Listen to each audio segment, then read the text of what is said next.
राजधानी प्रयागराज की दोनों लोकसभा सीटों फूलपुर और इलाहाबाद संसदीय सीट पर छठे चरण में 25 मई को वोट डाले जाएंगे।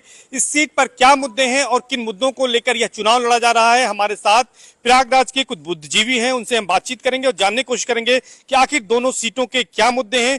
क्या इलाहाबाद संसदीय सीट पर बीजेपी की हैट्रिक लगेगी और फूलपुर पर एक बार फिर से बीजेपी का कब्जा होगा, या इस सीट पर इंडिया गठबंधन मजबूत स्थिति में रहेगा? हम बात करते हैं। सबसे पहले आपसे जानना चाहेंगे कि प्रयागराज की दो लोकसभा सीटें हैं, दोनों वीवीआईपी सीटें मानी जाती हैं, क्या मुद्दे हैं यहाँ पर और किसका पलड़ा इस बार भारी है? भाजपा ने 6 पटेलों को टिकट दिया है, तो जाति भी है यहाँ पूर्वांचल का नौजवान है, ऑक्सफोर्ड कही जाती है इलाहाबाद की यूनिवर्सिटी, हजारों प्रतियोगी छात्र यहाँ पढ़ते हैं, नौकरी का, पेपर लीक का, ये सब मुद्दे हैं। आपको क्या लगता है कि यहाँ की जो दो लोकसभा सीटें हैं इस पर किसका पलड़ा भारी है, क्या मुद्दे यहाँ पर हावी रहने वाले हैं? प्रयागराज में 2 सीटें हैं और दोनों के अलग अलग गणित हैं। पहले बात फूलपुर की। फूलपुर में ठीक है, भारतीय जनता पार्टी का जो प्रत्याशी है वो उतना बड़ा कोई कद्दावर बहुत बड़ा नेता नहीं, विधायक थे और विधायक के बाद उनको लोकसभा का टिकट मिला। लेकिन आप याद रखिएगा कि फूलपुर लोकसभा क्षेत्र में ही प्रयागराज शहर की 2 विधानसभाएं हैं, जिसमें उत्तरी है और पश्चिमी है। इन दोनों विधानसभाओं में भारतीय जनता पार्टी का प्रत्याशी कोई भी हो, प्रत्याशी से मतलब ही नहीं, वहाँ केवल भाजपा से मतलब होता है। इतने वोट मिलेंगे कि ग्रामीण क्षेत्र की सीटों पर यदि प्रत्याशी पिछड़ भी जाए तो भी वह आगे हो जाएगा। पहली बात ये एक सामान्य है। उसके अलावा जाति आधार पर चुनाव होता है, सारे चुनाव होते, ये चुनाव भी हो रहा है। प्रवीण पटेल जिस बिरादरी से आते हैं उस बिरादरी का वहाँ बड़ा वोट बैंक है। उसके अलावा भारतीय जनता पार्टी का भी अपना वोट बैंक है, अपना कैडर वोट है। भारतीय जनता पार्टी ने प्रयागराज में विकास के जो कार्य कराए उसमें सबसे ज़्यादा जो काम दिख रहे हैं वह फूलपुर लोकसभा क्षेत्र में ही दिखते हैं। इसका फायदा मिलेगा भी, और इसका फायदा 100% भारतीय जनता पार्टी के प्रत्याशी को मिलेगा ही मिलेगा। अगर इलाहाबाद की बात करें तो क्या है? हाँ, इलाहाबाद में थोड़ी सी स्थितियां भिन्न हुई। इलाहाबाद में एक ऐसे प्रत्याशी को भाजपा ने प्रत्याशी बनाया है, नीरज त्रिपाठी को बनाया है, जो टिकट मिलने के एक दिन पहले तक भारतीय जनता पार्टी के किसी कार्यक्रमों में नहीं जाते थे, न वह भाजपा के पदाधिकारी और कार्यकर्ता को जानते थे, ना कार्यकर्ता उनको जानता था। टिकट मिलने के बाद उनको सबको बताना पड़ रहा है कि मैं ही भाजपा का प्रत्याशी हूं। लेकिन नीरज त्रिपाठी अब यहाँ गौड़ हो गए। यहाँ भारतीय जनता पार्टी का पूरा कैडर वो मिलकर चुनाव लड़ा रहा है। चुनाव बहुत जबरदस्त होगा। और पिछले लोकसभा क्षेत्र में रीता जोशी ने करीब 1.25 लाख वोटों से जीत हासिल की थी। तो ऐसा नहीं कि अचानक कोई परिदृश्य बदल गया है। फिर 2019 में 2014 में जैसे मतदान हुआ था वैसे मतदान फिर होगा।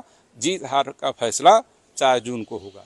सर, आपसे जानना चाहेंगे, इलाहाबाद की जो 2 सीटें हैं, फूलपुर और इलाहाबाद संसदीय सीट, इस पर किस तरह के मुद्दे हैं और कैसा मुकाबला देखते हैं?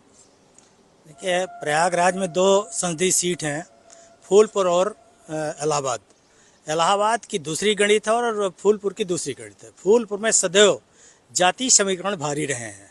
आपको क्या लगता है कि दोनों सीटों पर, प्रयागराज की, फूलपुर और इलाहाबाद, क्या फैक्टर काम करने वाले हैं जिसको लेकर मतदाता वोट करेगा और किसका पलड़ा भारी दिख रहा है? देखिए, जो इलाहाबाद लोकसभा है उसमें तो अच्छी लड़ाई देखने को मिलेगी। दोनों प्रत्याशी बड़े नेताओं के बच्चे हैं और पूर्व में कुछ ना कुछ रहे विधायक मंत्री, तो वहाँ पर एक कांटे की टक्कर है। लेकिन जो फूलपुर लोकसभा की बात है तो फूलपुर देश की सबसे हॉट सीट मानी जाती है और यहाँ पर जाति समीकरण सदैव भारी रहा है। हालांकि इस बार समाजवादी पार्टी ने जो यहाँ बाहुल्य क्षेत्र है, कुर्मी बाहुल्य जातियाँ हैं, उसको टिकट ना देके अमरनाथ मौर्य जी को टिकट दिया है। इसके बावजूद मुस्लिम, यादव, मौर्य, ये सब भी बाहुल्यता में है फूलपुर लोकसभा में। और कहीं ना कहीं कुर्मियों को अखिलेश यादव जी ने 10 सीटें दिया है इस बार पूरे प्रदेश में। आपको सर क्या लगता है कि प्रयागराज की दोनों लोकसभा सीटों पर क्या मुद्दे हैं?